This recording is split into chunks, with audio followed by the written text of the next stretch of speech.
लगा ले, काया के मुक्ति हो जाही ना। जीवन जल माते नहाले, यीशु के गुण लगा ले, काया के मुक्ति हो जाएगा। काया के मुक्ति हो जाएगा भैया, चोला के मुक्ति हो जाही ना। काया के मुक्ति हो जाही वो दीदी, चोला के मुक्ति हो जाही ना। जीवन जल मते नहाले, प्रभु के गुण लगा ले, काया के मुक्ति हो जाही ना। जीवन जल माते नहाले, यीशु के गुण लगा ले, काया के मुक्ति हो जाएगा।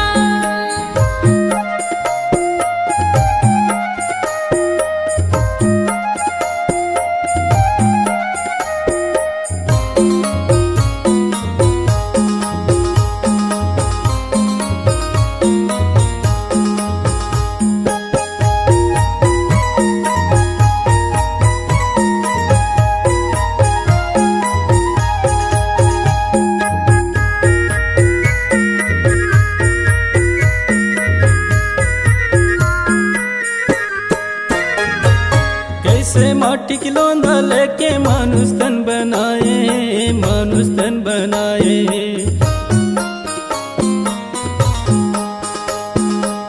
बुद्धि और ज्ञान के स्वरूप बनाए हैं, स्वरूप बनाए हैं।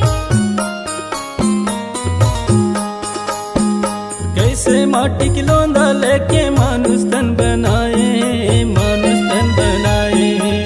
बुद्धि और ज्ञान के स्वरूप बनाए हैं, स्वरूप बनाए हैं। स्वरूप बनाए, स्वरूप बनाए। एते मानुष तल्ला पाए हैं, मानुष तल्ला पाए हैं। ऐसन परमेश्वर दुनिया में कहाँ पाओ, ऐसन परमेश्वर दुनिया में कहाँ पाओ। तोला मोला सब बोला बनाएगा। जीवन जल माते नहाले, यीशु के गुण लगा ले, काया के मुक्ति हो जाएगा। जीवन जल मते नहाले, प्रभु के गुण लगा ले, काया के मुक्ति हो जाही ना।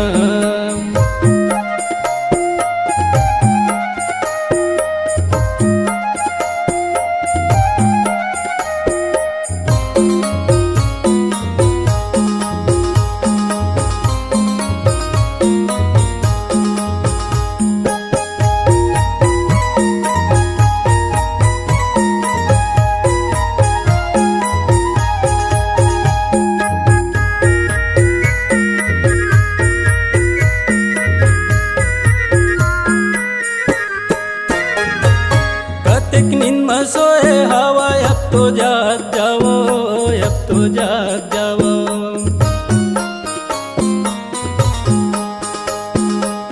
यीशु प्रभु ला भैया, तुमन पहचानो, तुमन पहचानो।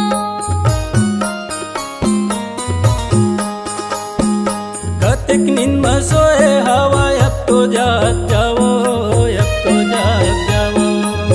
यीशु प्रभु ला भैया, तुमन पहचानो, तुमन पहचानो। तुमन पहचानो, तुमन पहचानो। अब तो जाग जाओ, अब तो जाग जाओ। यही जिंदगी ला पाके तुमान भुलाए हवा, यही जिंदगी ला पाके तुमान भुलाए हवा। यीशु है तुमन ला भुलाए हवेगा। जीवन जल माते नहाले, यीशु के गुण लगा ले, काया के मुक्ति हो जाएगा। जीवन जल मते नहाले, प्रभु के गुण लगा ले, काया के मुक्ति हो जाही ना।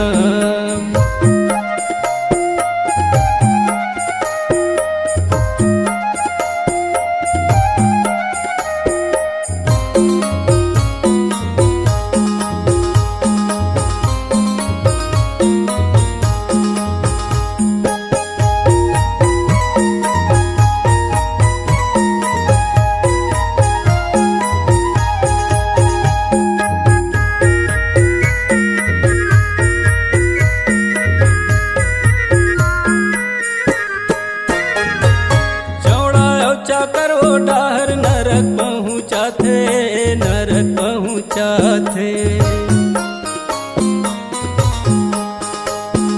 सीधा है सकेला डाहर सरग में राखे, सरग में राखे। चौड़ा औचा करवो डाहर नरक पहुँचा थे, नरक पहुँचा थे। सीधा है सकेला डाहर सरग में राखे, सरग में राखे। सरगम राथे, सरगम एते आनंद जीवन पाथे, आनंद जीवन पाथे। दसज्ञ के पितरस तब ताथे, दसज्ञ के पितरस तब ताथे। ईसुला सच्चा डहर पाएगा।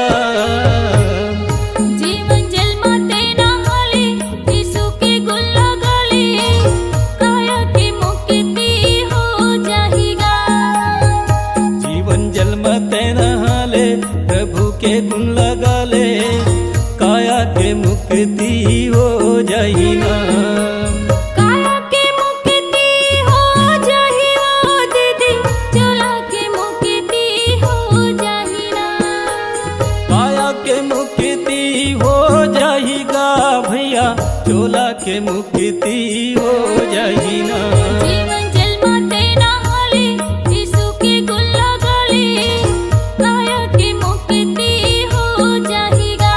जीवन जल मत नहाले, प्रभु के गुण लगा ले, काया के मुक्ति हो जाई ना।